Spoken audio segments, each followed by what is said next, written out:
you're going back to San Antonio, back there in the Alamo Dome. Just, I guess, what's your emotions, kind of with this being kind of like a short little homecoming for you? I mean, for me, it's just treating it like it's another game. You know what I mean? Treating it, every game has equal importance because it's the next game. You know what I mean? I think more or less, there's no emotion. I think when you tie emotions and you start putting personal, ties into it, that's when it kind of gets dangerous a little bit. So, I'm really approaching it from a team standpoint. Like, we're going into San Antonio against a really good UTSA team, and so we got to be able to come to play. They're going to have a good crowd, and so there's really no personal ties. We're just going in there, and doing the best we can, and just continuing to put our best foot forward. So. Coach Traylor said yesterday that you remind him of a young G.J. Kinney. Do you? First off, hearing that, how do you feel about that comment, and how much has Coach Kinney influenced you in your time here? Yeah, I mean that's an honor. Coach Kinney was a great quarterback back in his day. He's a great offensive mind, and I think Coach Kinney has been super helpful. Since the day I got here, and then really this past ever since really January, when we kind of had Coach Keppel thrusted into the position, and Coach Kinney kind of got more involved with the offense, and Coach Kinney's been really, really helpful for my development. He's back there and watching every single decision we make. So if I after a drive or a rack of plays, he'll grab me aside, kind of talk to me about what I was thinking here. He'll give me some tips and things that he did back in the day when he was playing quarterback that I could apply to my game. And so he's been, such a blessing for me, just to be a really, really involved head coach. You know what I mean, and continuing to put his best forward in my development. And so I've just been super blessed to have him on my side for sure. What kind of grade would you give yourself against Eastern Michigan? It looked like you played really well, but looking back over the film, Kenny said earlier that it always looks better in the moment than when you look on film. So what would you grade yourself?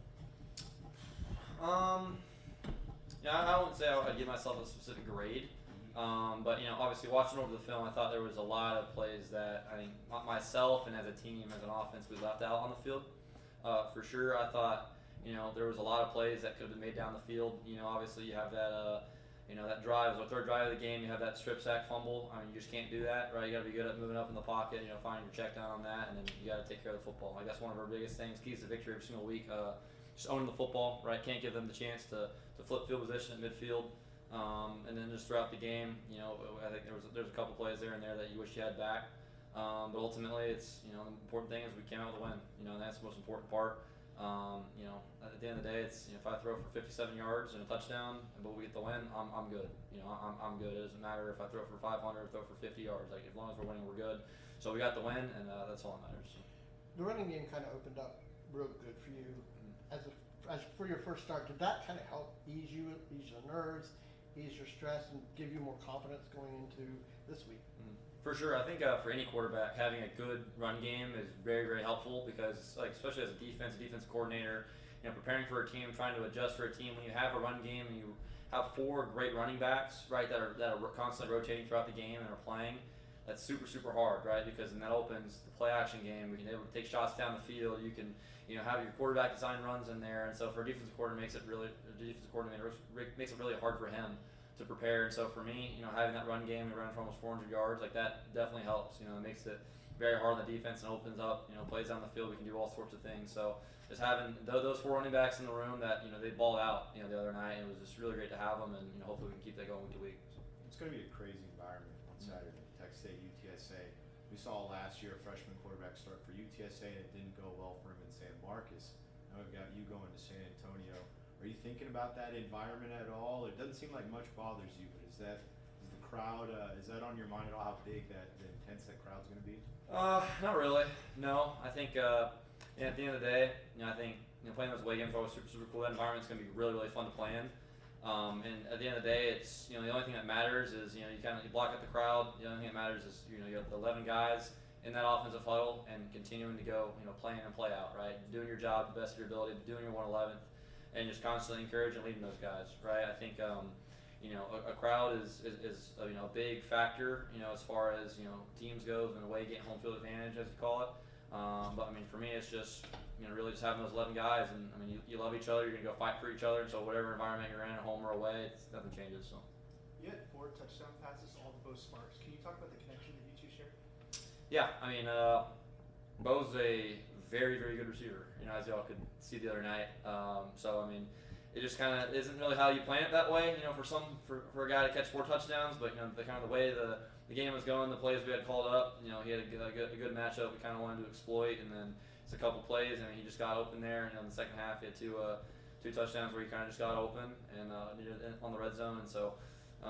When you have a guy like Bo and even like guys like CD, Kai, Maven, you got to get them the ball. They're going to get open, and so Bo made his opportunities count the other night. He got open, and I happened to find him 4 times, and so that's just kind of the way it all folded. Alright. So I remember I was talking to Coach McKay, your Oh, yeah. Houston Cypress Creek, right? And he said, back whenever you were a freshman, he started you at quarterback for the first time, like in his entire 30-year career. Mhm. Can you just talk about your lessons from that specific game and how that's helped you moving forward? Because he said you didn't play particularly well, but you improved going forward. Yeah, for sure. Shout out to Coach McCabe. That's my guy, and he was the first coach of my career. That really instilled that confidence in me, and saw me for who I was. And as a head coach, you're trying to start a true freshman, a 14-year-old kid. I think at that point I weighed like 135 pounds my first start. So the first game I ended up playing pretty well, but I remember that second game against a state-ranked Klein Kane. I threw 4 picks that game. And that's just the way it is. They're obviously they were a good team. You have that, and then right after that game, I get basically suspended with COVID, and so I'm out for 3 weeks, and then I come back, and then against Spring Woods, had 3 touchdowns, got the starting spot back, and then ended up going out of the playoffs later that year, and so. I think it's just about that. I remember Coach McKay brought me to the side after that game. I was just talking and said, hey, Peyton Manning still leads, has the rookie record in the NFL for most interceptions thrown in a season. And so just kind of reminded me of that, just having a short-term memory. I think that's the best thing you got to have as a quarterback. If you have a long-term memory and you bring one play to the next, you're just going to snowball and spiral out of control. And so, regardless if you throw 4 picks, you throw 1, regardless of what it is, you got to have a short-term memory. I think that's something that I was so blessed to learn, as a 14-year-old kid. Having to go through that experience and then being able to apply it. I'm here in college 5 years later, still being able to apply the same. And so, it's going to be inevitable. I'm going to throw my first pick, right, at some point. I'm going to, like on Saturday, I had that fumble, but how are you going to respond next drive and end up scoring? And so it's about bouncing back that drive after for sure. Last year you're part of the first Texas State team to beat UTSA in this rivalry. Just what did that mean for you, and especially with it being the first win over UTSA? Yeah, to make history like that, it's definitely fun. I think the rivalry games, there's a different kind of feel to them a little bit, and so being able to get that win, the energy in the locker room afterwards is always fun. Being able to hold up that I-35 rivalry trophy is always fun. And so, that's just a guy that, I didn't participate in that game last year, but being there with the team and being able to celebrate and have that experience, those are the things you remember for a long time, even after your playing career. And so to be able to do that, it was really, really fun last year, and hopefully we'll keep it going. You guys have a lot of new players. Is that something that you kind of explain to them, or have to, that, about this rivalry or kind of what it means? I think, for those new guys, and I say this a lot, it's just not making the moment bigger than it actually is. You know what I mean? It's an important game because the next game, whether it's UTSA, Arizona State, or Nicholls State, you know what I mean? Whatever team it is, it's the most important game because we have to be 1-0, on Sunday when we come in for film. And so, we're going into a rivalry game, but it's just telling those guys, hey guys, just play your game. You know what I mean? I think when you instill hey guys, it's a rivalry, it's UTSA, it's this thing, it's this whole big thing, that's when sometimes the moment becomes too big. And so you just gotta just tell those guys, hey guys, it's just another game. You know what I mean? And you tell those guys you love them and that you're gonna continue to keep playing for them. And so I think we have a really, really good group of guys in this building right now that are gonna go fight for each other and just gonna go out there and play. So. How would you describe Lincoln Perry just as a guy off the field and as a human? Off the field, I always make this joke. I think he could run for the mayor of San Marcos. I just think he has that demeanor. He's a professional in everything he does. He's a goofy guy. But on the field, he's a leader like no other. He's a guy you want to put as the face of your program. But off the field, he's the same guy. He's a goofy guy, but that guy's a guy you want in your locker room, you want around the facility, because he's going to bring everybody towards him. You know what I mean?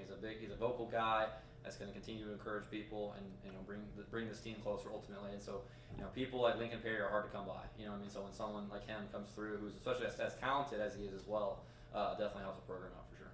Coach Kenny talked about Saturday was fun, and he wants you guys to enjoy the moment. Have you enjoyed it, and Did you pat yourself on the back a little bit for what you did in your first start? For sure. I mean, I think you have to. You know, I mean, it's important, you know, to celebrate the little victories. You know what I mean? And a victory like that, it's the first game of the season, you know, your first start, it's always a special moment that you remember for a while. But you kind of got to give yourself that 24-hour clock. You know, it's like, okay, you're on that Sunday, you know, you kind of wake up in the morning, you feel good, but then, you know, when you get in after, okay, you watch that film from Eastern Michigan. All right, now you just cut off. Now that Sunday night, okay, we're watching UTSA film, preparing for that game, and so just kind of have the internal clock. Yeah, it's great to enjoy those victories, and good to kind of lean on that. But at the end of the day, you kind of got to give yourself, you know, that 24-hour rule, and then move on to the next week to ultimately prepare for a good team. So.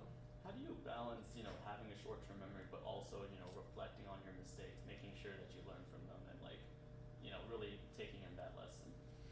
For sure. I think for me personally, I think I'm probably my hardest coach. You know, personally, I think I'm a little bit of a perfectionist, which at times is good, but other times, you know, it's like, because I mean, you're never gonna be perfect, right? You're never gonna be perfect, but just striving for perfection, you know, each and every day at practice and in the games, like striving for perfection, you're always gonna, you know, be short of that, right? But you know, eventually, I think Vince Lombardi had a good quote. It's like, if you want to be excellent at something, you got to strive for perfection. You know what I mean? And so just having that kind of that mindset, but ultimately, you know, having that perfection mindset. But then, all right, I didn't get that play right. You know, I missed something, whatever it was. You know, kind of not talking myself down. You know, I gotta always have positive self-talk to myself. And then I have great guys around me too that build me up, and so just having that short-term memory, watching the film, correcting it, and then just saying, all right, well, I'm not going to make that same mistake twice. And so just having that kind of that, you know, flush mentality where, okay, I see that play, I know I do better, I'll watch film, correct it, and then the next day I just not do that mistake again. So You were voted a team captain by your teammates. What does that mean to you, especially as a redshirt freshman with some of the older guys here that felt confident enough in you to vote you a captain even before you were, I think, publicly declared the starter? For sure. I think for me that's probably the biggest honor that I've had, you know, in my career as a football player. I think that being named a team captain means more than just being the starting quarterback. I think, in my opinion, because those are your guys. That's voted on by the players. That's your teammates saying, "Hey, we believe in you. We want to follow behind. Like, we want to run behind you." And for me, like that means the world to me. And I take great pride in that, and seeing that that's how they view me. And so that just, you know, encourages me. Like, hey, you know, you're voted, you know, this team captain role, but now that, you know, that ups the expectation for me. You know, that ups the standard for me. I got to go and, you know, be the vessel every single day, you know, in practice, being, you know, encouraging those guys, just constantly encouraging them to be intentful in everything they do, just continuing to encourage them, be vocal, and just to be the leader, you know, and the team captain. So that was a huge honor. You know, I give all glory to God that, you know, He's blessed me in this situation. He's thrust me in this role of leadership and being the team captain, and so I'm just super blessed to be a part of it, and I'm just super excited for sure. Anything else? All right, thank y'all.